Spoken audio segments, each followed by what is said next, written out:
I, 27, female, have an older sister named Sheila who I absolutely despise. She is the reason why I'm even on Reddit today to ask if what I have decided is right or wrong.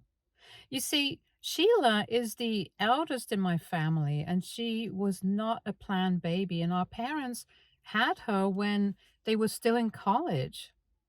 As a result, she had to spend the first 2 years more around our grandparents who were helping our parents take care of her. Our parents did visit her as much as they could while still working hard to graduate. When they finally graduated, our parents decided to get married to each other, and this is when Sheila started to live with them.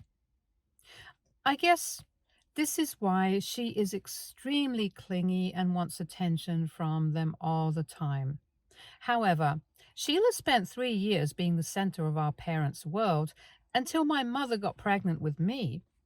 From the moment I was born, Sheila has despised me. My earliest memories are of her trying to push me away if I ever tried to crawl towards her or even pull my hair until I started crying loudly in pain. Our parents would always try to console me, saying that this was normal sibling stuff and that every older sibling takes some time to adjust. But Sheila never changed over the years. If anything, she became even worse. She would loudly scream at me as a kid every time I would try to have a conversation with her. In many instances, she has tried to lock me in multiple times to prevent me from going up to our parents. I would keep banging on the door or crying until one of our parents would come and rescue me. Sometimes she would even resort to slapping me or kicking me if she got annoyed around me. As a child, I did not know that these were some major issues since my parents never made it a big deal. I always thought maybe eventually my big sister would warm up to me one day. The moment that truly changed my perspective on her happened one afternoon when she asked me to play ball with her while our dad was at work and our mom was taking a nap. Being taller, she had a clear advantage, but instead of playing fair, she kept throwing the ball directly at my face. I repeatedly asked her to stop, but she just smiled and continued. Eventually, the ball struck me hard, and I felt warm liquid trickling down my face. My nose was bleeding, and the pain was intense. Tears welled up in my eyes as I struggled to hold back the pain. As I attempted to retreat back into the house with blood staining my shirt, Sheila chased after me and halted me in my tracks. She insisted that I couldn't tell our parents what had happened and demanded that I fabricate a story about falling face first onto the ground. Despite my agony, she refused to let me seek help from mom until I agreed to her terms.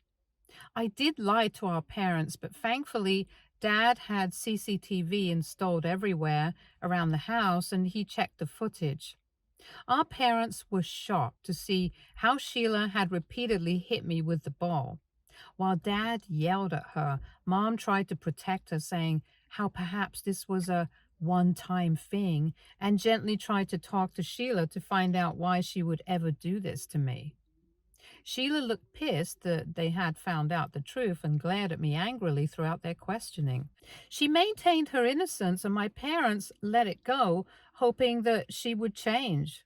However, I knew she would blame me for all of this, and this is when her bullying started to get even worse.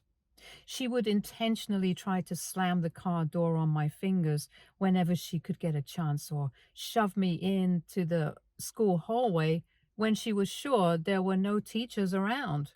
If I ever sat down with friends, she would find me during lunch and tell my friends how they should not be around a stinky backstabber like me.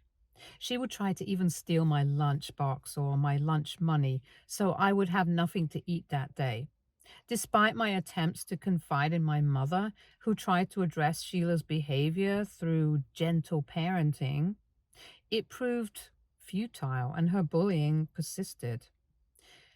When I turned 9, I convinced my parents to throw me an anime themed birthday party, something I'd been pleading for, and to my delight, they finally agreed. However, Sheila had been relentless in her teasing, calling me a tomboy and scoffing that no one would even show up. Much to her surprise, and mine, the opposite happened.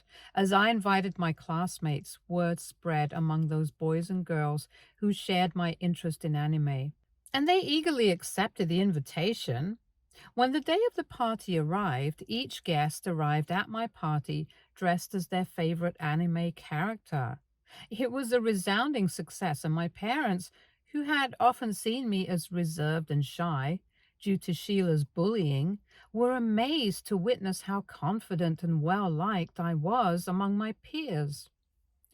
Sheila sulked around the house the whole evening and even refused to sing happy birthday with the other guests when it was time for me to cut the cake. Honestly, I didn't care because, for once, I liked being the center of attention without my sister trying to steal my thunder.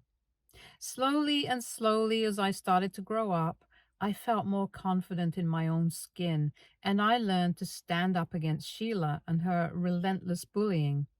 Refusing to remain silent any longer, I decided to confront Sheila head on every time she tried to taunt me or comment about my looks. Instead of passively enduring her cruelty, I took action. I would bully her back and call her out for her atrocious outfits. Knowing that our father would address her behavior with a firm hand, I made sure to bring her actions to his attention whenever necessary. Unlike our mom, our father was always stern towards Sheila and held her accountable for her actions. She hated me even more because of this. But at least she learned quickly that I was not going to back down anymore. When Sheila graduated high school, she did not have any prospects of going to college. She told our parents how she wanted to take a gap year, which led to a lot of arguments since our parents wanted her to first get a college degree. Dad even told her how she could travel if she wanted to during her college breaks, but Sheila was adamant. Our parents begrudgingly agreed to her demands. However, this gap year for Sheila has turned into several years. In the first year, our parents paid for all her trips as she backpacked across Europe and had a good time. When the year came to an end, Dad tried to talk to her again about college, but Sheila refused all communication, so Dad told her that she was on her own from then on and that he would not finance her trips anymore. She tried to rope in our mother for support, but Dad did not relent this time. At one point, Sheila told us how she wanted to become a digital nomad so she could keep traveling. However, that failed miserably because every job required a basic college degree. Left with few options, she reluctantly turned to volunteer work, which provided her with lodging and occasional meals. While our parents couldn't hide their disappointment in her choices, they never really interfered in her decision. The only reason they were disappointed was because Sheila would constantly complain about how difficult her life was, yet do nothing to change it. Meanwhile, unlike Sheila, I was good at studies. Math and science were easy for me, and my grades were excellent. Even before graduating, I received attendance to my dream university along with partial scholarship. My parents couldn't have been prouder of my achievements, and news of my success prompted our relatives to urge them to throw a celebration in my honor. I think this decision of theirs was not well received by Sheila, who kept calling my mother and complaining to her about how they were more partial towards me. She felt my parents were trying to celebrate my success on her face and that I was indirectly taunting her since she could not get into any college. Honestly, I didn't even want her to show up if she still had such hatred for me, but Mom clearly missed her considering Sheila hadn't been home in over 5 months. Mom also believed it wouldn't look right if the eldest sibling was absent during my celebratory party. Reluctantly, Sheila agreed to attend, albeit begrudgingly. She arrived a few days before the party and didn't even bother to congratulate me once, even though I politely greeted her. On the day of my party, our grandparents and relatives showed up with gifts, and everyone seemed to be having a great time. However, I couldn't help but notice Sheila's excessive drinking, which didn't escape our father's notice either. She kept drinking glasses of wine without even stopping to take a beat. Concerned, He attempted to intervene and stopped her from drinking another glass of wine, urging her to eat something instead. Sheila, however, angrily snatched her glass back from him and continued to drink. Some of the relatives did look at her with concern. Later, our grandfather clinked his glass to get everybody's attention as he wanted to give a toast. He started his speech by first mentioning how he and everyone present was so proud of both of me and Sheila, and that they were all happy to see the both of us doing what made us happy. He congratulated me on my scholarship and told me how he could wait to visit me in college, which made everyone smile. Hearing this, Sheila started to snort in the middle of her drinking, which made my grandfather stop in the middle of his speech. Our parents looked at each other uncomfortably when Sheila started to giggle, and then loudly told grandfather how no one was going to believe him for being proud of both of us, when the real reason they were all here was because of the golden child. I could feel my cheeks burning with embarrassment as Sheila's hurtful words echoed through the room, drawing the attention of everyone present. Deep down, she and I both knew that this was completely baseless of her to accuse our parents and others of favoring me more. Our parents had always treated us with love and fairness and never showing favoritism. In fact, if anything, our mother had a special bond with Sheila since she was the eldest.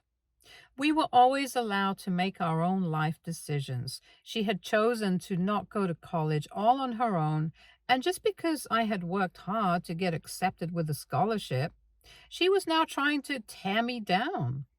I felt tears well up in my eyes as she kept loudly complaining about how everyone had shown up to support me with gifts, but no one supported her or helped her with her finances, which could have allowed her to travel to even more countries. She even said how our parents should have never had two children if they didn't really want to take care of one, and how our dad wasn't sending her any more money. At this point, my dad got up to walk towards her so he could stop her from embarrassing herself any further and escort her out, but our grandfather was clearly pissed from hearing her words. He is always very soft spoken, but for the first time, I heard him raise his voice on her. He reminded her how much our parents had to work hard to establish themselves when they had her during their college years, and how if they never wanted her, they could have easily had that option. He berated her for trying to turn this happy occasion into something ugly, and that if she was really jealous of her little sister, then this was an issue within herself that only she could resolve. Sheila, visibly shaken by our grandfather's words, retreated from the party in tears, with our mother following close behind to offer her comfort. Later, our parents tried their best to get Sheila to talk to us, but she never did, nor did she ever apologize for her outburst. I soon moved out of my home into my college dorm. While I focused on settling down at college and trying to make new friends, Sheila lived with our parents with no plans for her future. She would drink and party all night with a few people she knew around town. Dad wanted her to at least get a part-time job and even helped make a resume for her so she could start applying in various places, but she hardly took any serious interest in finding a job. Even when she did apply, she was rarely selected for an interview. During this time, I didn't know much about what was going on back at home since I was hundreds of miles away, but I did know that our parents were always worried about Sheila. One night, I woke up to my parents calling me frantically from the hospital. At first, I thought something had happened to them, but they assured me that they were fine, but that Sheila had been in a car crash. It turns out that she was drinking and driving and she had hit someone's fence. Luckily, no one was hurt because of this. She was not arrested. However, Dad had to pay for all the damages that she had caused. Even insurance refused to take care of the damages of the car since she was under the influence. Hence, it's justified to say that Dad was pissed and wanted her out of their house as soon as possible. Sheila kept trying to play the victim card yet again, telling them how she was going through things mentally and that at the end of the day, she didn't really hurt anybody. My dad told her that she had two choices. Either she could start going for therapy, apply for jobs, earn and save up money while living with them, or she could go do whatever it is that she wanted somewhere else since he was done. Sheila argued back that he had no right to try to control her life when he and Mom never controlled mine. She again tried to bring up how she was always treated differently than me. Long story short, Dad kicked her out as soon as she was discharged from the hospital. Sheila tried to contact our grandparents and relatives for help, asking them if she could move in with them instead, but they all knew about her recent troubles and were unwilling to take any responsibility for her. Surprisingly, in a few days, she even gave me a call asking for money. I had a few $1,000s saved up since I had a part time job during high school, so despite how badly she had treated me in the past, I decided to help her out. I could not bear letting my sister couch surf with her friends, so I transferred whatever money I could, hoping that she would make wiser decisions and that it would somehow repair our relationship. Well, not surprisingly, she used that money to booze and party with her friends instead of finding accommodation for herself. I saw her Snapchat story and tried to text her about it, thinking we could have a sane adult conversation about it, but she decided to block me instead. I was so pissed at how she just used me whenever she wanted to that I was done with her manipulative behavior. I realized that if she wanted to continue being an irresponsible, immature person, then there was nothing that I could do to save her anymore. Sheila did try to reach out to our parents whenever she was in desperate need of money, but even Mom had enough of her at this point and would ignore her calls since we all knew how she was going to be using the money. For the next 3 years, we hardly heard from her. Although both of our parents missed her, they hoped that she could eventually find her own footing in this world and turn her life around. During my fourth year of college, I received an unexpected call from Sheila, who had not contacted me for so many years. I did feel a bit of hesitation about picking up her call, but decided to, just in case she was in some real danger. However, Sheila sounded excited as she asked me how I had been and what I had been up to lately. The most frustrating thing about having a conversation with Sheila is the way she acts and talks so nonchalantly as if the past is all forgiven. I awkwardly brought up the fact that she had blocked me for years, but she dismissed it, claiming to have forgiven me for my past mistakes and wanting to start afresh. I had no idea as to what exactly she had forgiven me for, but before I could ask further, she opened up to me about how she had met someone last year. I asked her who he was, and she started gushing about how he was the dreamiest guy she had ever met and that she wanted us to meet him. She asked me if I would be free for dinner that weekend so I could visit our hometown where our parents could also meet this mystery guy. Knowing better than to trust Sheila at this time, I told her that I wasn't sure and that I would get back to her on that. However, she kept insisting, telling me how it would not be a proper family reunion without me.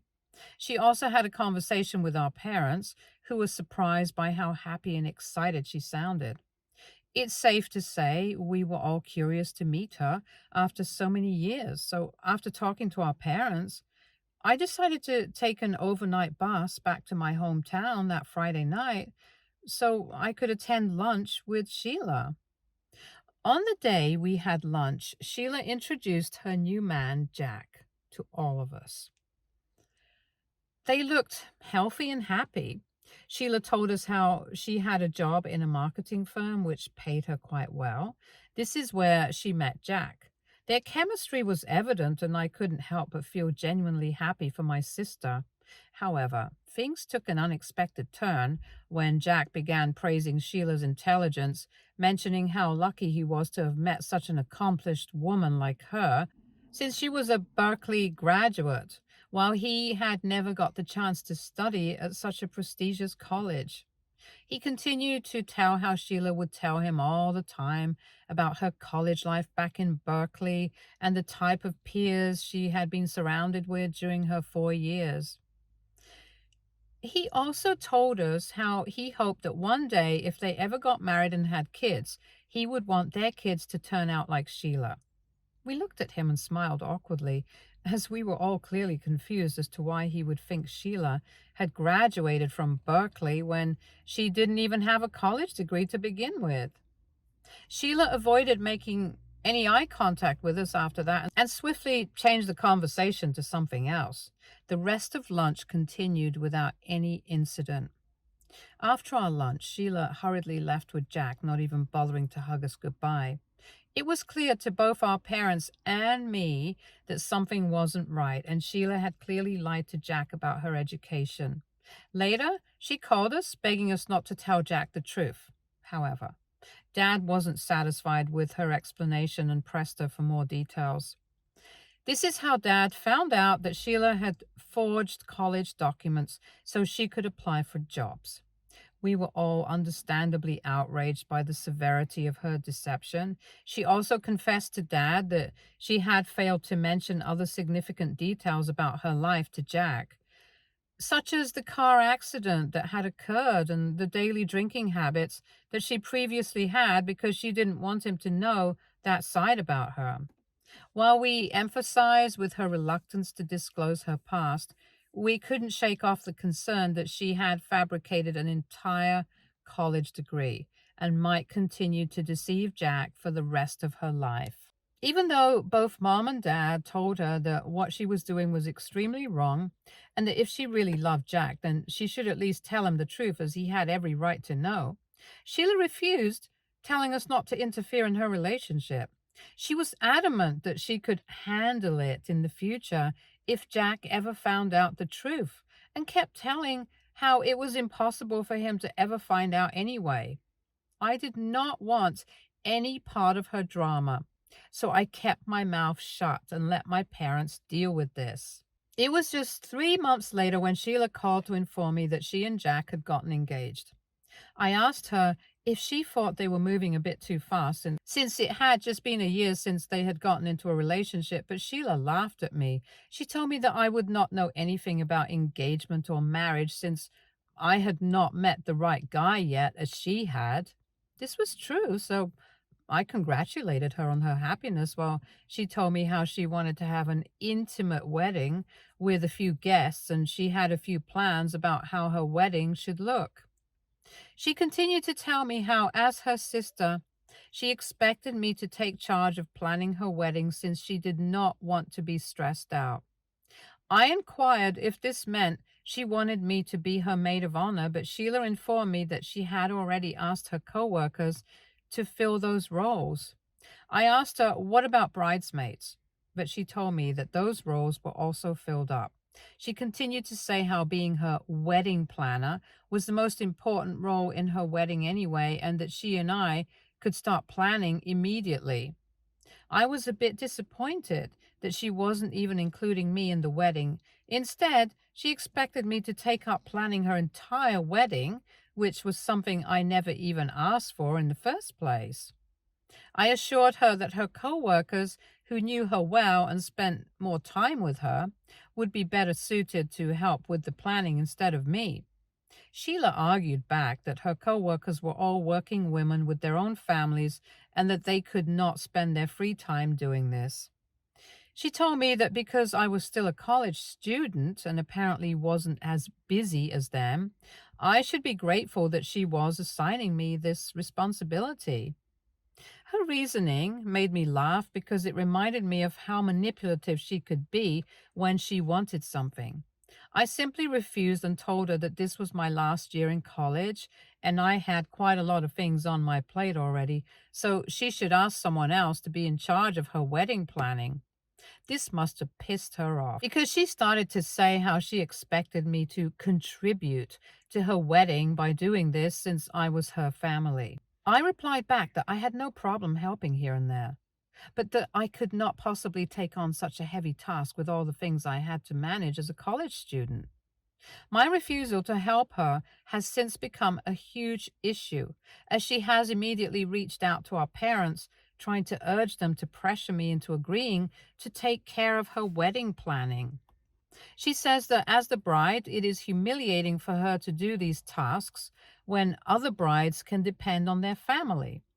When our parents tried to compromise and told her that maybe she could pay me for the hours, as being a wedding planner is not easy, I would have to come up with the wedding theme and guest seating chart, contact the caterers, and help her find the perfect venue while also working hard for my college. But Sheila refused, telling them that no sister would ever ask to get paid for such menial tasks and that I was just being selfish as usual. She has continued to send me several messages, but I have refused to answer.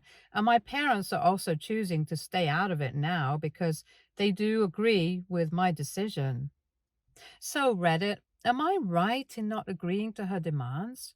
If you had a sister like Sheila, would you ever help her plan her wedding, even though she has done absolutely nothing for me in my entire life, but expects me to just drop everything and help her out? Update 1. When I posted this, I thought maybe a handful of you would comment about how you all agree that my sister is just being too much. However, I have received hundreds of messages from strangers telling me what a red flag Sheila is and how they have also had family members just as toxic as her. I'm truly sorry to anyone who got triggered with my story, and I feel sorry that some of you have had to go through what I have gone through. For the first time in my life, I feel validated with my emotions. It's not easy having a bully in our lives, and Sheila truly is a nightmare to be around. A lot of you have asked me to tell Jack the truth and spare him from a lifetime of suffering with my sister. I do agree with the points made, and if I were Jack, I would definitely want to know if my partner had forged an entire college degree and knowingly not mentioned important things from their past. I plan on telling Jack the next time I see him and will update here when I do. Meanwhile, Sheila has kept texting me for the past 2 days, forcing me to accept the responsibility of planning her wedding. And I have politely kept declining instead, telling her how I would be happy to help if she had any other easier task for me. Update 2. I know it's been a few weeks, but all hell has broken loose. As some of you who have kept up with my story know, I was going to tell my sister's fiancé the truth about her before they were married. A number of people advised me to reach out to him on social media, but I think it might have been weird since we have only ever talked once. Instead, I decided to write a note explaining everything that Sheila had put me through and how she had been lying to him. I planned on giving the note to him during their engagement party, which Sheila was throwing to celebrate with our relatives and her friends. When I arrived at her place, exhausted and hungry after my long bus ride, since she lives in a town 6 hours away from my college town, Sheila didn't even greet me properly. She stopped me at the entrance telling me that I was late, took my bags from my hand. She directed me to the back and told me that they did not have enough service for that day, since some of them had not shown up unexpectedly. Because I had previously told her that I could help her out with an easy task, she expected me to take up the task of serving drinks to all the guests during her party. As Sheila pushed me towards the servers at the back without even giving me a chance to freshen up or even greet my parents and relatives, I was taken aback. My parents shared my surprise at seeing me serving drinks, but I flashed them a reassuring smile to convey that it wasn't a big deal, as I did not want them to worry. Unbeknownst to Sheila, this unexpected turn of events presented the perfect opportunity for me to discreetly slip a note to her fiancé while she was preoccupied mingling with her guests. When I handed a glass to Jack, he graciously thanked me and remarked that I didn't need to be serving. Seizing the moment, I passed him my note and quietly urged him to find a private moment to read it as soon as possible. Not even 15 minutes later, Jack emerged from the bathroom with a flushed face. He walked up to Sheila and asked her if she had really been lying to him all along. Sheila looked at him in confusion as Jack continued to press if she had actually never been to college before. Her eyes widened in shock as the guests around us looked at them with confusion. Turning to our parents for confirmation, Jack asked them, and my dad didn't hesitate to reveal that Sheila had never pursued higher education. Everyone watched in stunned silence as Jack then asked Sheila loudly as to how she could have lied to him about such an important thing and how embarrassing this was for him to find out this way just after getting engaged. Some of their co-workers had their mouths wide open as they watched the drama unfold. Jack continued to tell her that if she could lie to him about her fake college degree, then there were so many things that she could have lied to him about, and he did not know what to believe anymore. Long story short, the engagement party ended in a disaster. Sheila was left embarrassed in front of everyone. In the end, her fiancé left with his family, telling her that he needed some space away from her. After they left, the party was pretty much a bust because everyone kept staring at Sheila, who looked shaken up. Even her coworkers left hastily after a few minutes, and I have no idea what will happen to her job, especially since her manager had been in attendance at the party.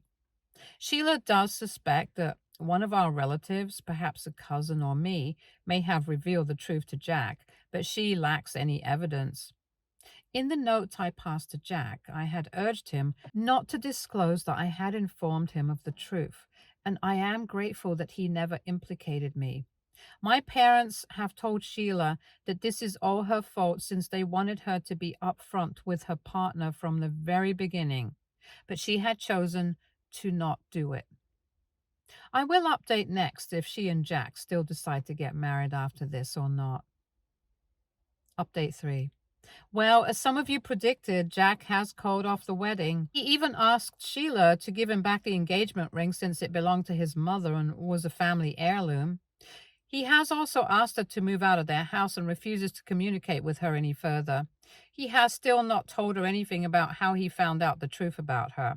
As for some of you who keep telling me that I should confess and tell my sister about my note, I will absolutely not do that. I would like to clarify that I never lied to anyone. You can judge me all you want, but I did absolutely nothing wrong. I simply exposed the truth, and her fiancé chose to end their relationship.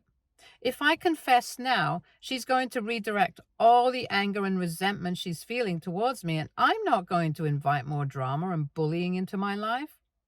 I hope that this breakup teaches Sheila to hopefully become a better person in the future. Stay tuned for more stories from our girl relationships.